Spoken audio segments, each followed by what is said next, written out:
Bonjour tout le monde. Aujourd'hui, c'est 5 minutes sur le tapis avec Paola, Coucou Mouna, coucou tout le monde. qui est professeure de Vinyasa. Et Paola, on va travailler quoi aujourd'hui? Eh bien aujourd'hui, on a fait quelques postures avec Mouna sur le tapis, un petit flow, quelque chose de fluide, de tranquille, d'aérien pour juste créer un petit peu d'espace dans le corps et qui fait du bien quoi. Depuis votre chien tête en bas, à l'inspire, venez dans une belle planche, les épaules au-dessus des poignets. À l'expire, laissez tomber les deux talons vers la droite. À l'inspire, montez le bras gauche vers le ciel en planche latérale. À l'expire, ramenez le bras gauche vers l'oreille gauche. À l'inspire, déposez la main gauche au sol en planche. À l'expire, déposez genoux, poitrine et menton dans le sol. Posez les coups de pied au sol et à l'inspire, rampez dans un cobra. À l'expire, reprenez votre chien. On va engager nos deux jambes, on contracte la fesse gauche. Et à l'inspire, on va juste étirer les deux bras le long des oreilles pour 3 respirations. Comme une petite fusée qui est prête à décoller.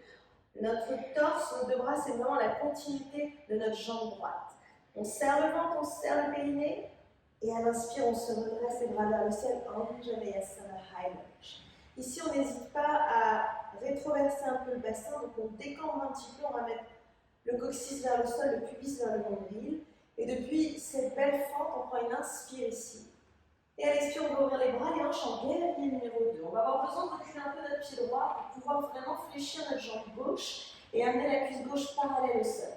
Les épaules vont descendre des oreilles. Les pieds sont aimantés l'un vers l'autre et les bras sont extrêmement longs ici.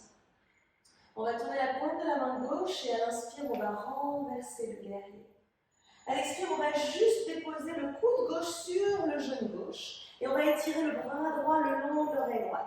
Une version simplifiée de Parsvakonasana qui va nous permettre d'étirer au maximum le côté droit de notre corps. On essaie toujours de tourner bien la cage thoracique vers le ciel, le regard est vers le haut. Les jambes ne vont pas bouger, on va renverser ce guerrier à l'inspire. Et pour descendre un étage plus bas, à l'expire, la main gauche viendra à l'intérieur cette fois-ci du pied gauche et le bras droit le long de l'oreille droite, Utthita Parsvakonasana, la vraie version. Le genou gauche s'éloigne de la ligne médiane à l'aide de votre épaule gauche et la chair de la fesse gauche rentre vers le centre ici. Et étirez au maximum ce bras droit loin de votre torse, allongez au maximum. Prenez une dernière inspire ici. À l'expire pour Skandasana, ramenez la main droite vers le sol et voyagez vers votre pied droit à l'arrière du tapis. Ramenez les mains devant le cœur, que vous ayez le talon droit ou non dans le sol. Essayez de vous redresser au maximum, le buste loin du sol. Les petits orteils du pied gauche sont flex. Pour un arbre, à l'arrière de notre tapis, levez le genou droit pour inspirer. Ouvrez le genou vers le côté, posez le pied dans l'adducteur gauche. Trouvez la stabilité, les mains devant le cœur, descendez un petit peu les épaules loin des oreilles. Sentez votre plante de pied gauche qui se stabilise dans le sol ici et quand vous êtes prêt, venez étirer les deux bras vers le ciel. On monte le cœur, on monte les coudes, peut-être qu'on peut monter également le regard, c'est la partie la plus difficile ici. On tournera la paume de la main gauche, on va renverser le guerrier à l'inspire. Et à l'expire, on viendra glisser le bras gauche sous la cuisse gauche, la main droite dans le dos pour faire un bind dans Parsvakonasana. Ouvrez la poitrine, le buste est au-dessus de la cuisse gauche. Si on n'arrive pas à attraper les mains, on peut imaginer qu'on les attrape pour attraper son t-shirt. Prenez une dernière inspire ici.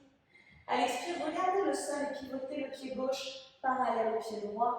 Libérez les mains sous le visage. Les pieds sont sur la même ligne, on prend un bond de droit pour inspirer.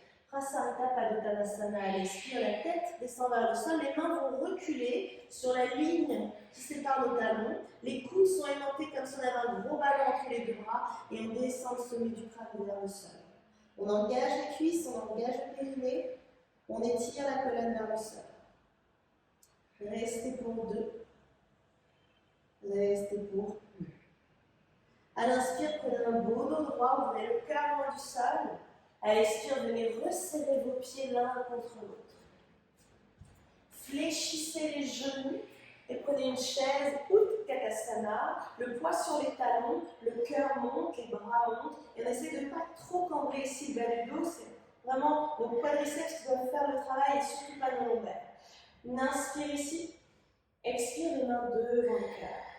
On va soulever le talon, les talons, et on va venir s'asseoir sur nos talons. Donc on est en équilibre sur nos 10 orteils ici.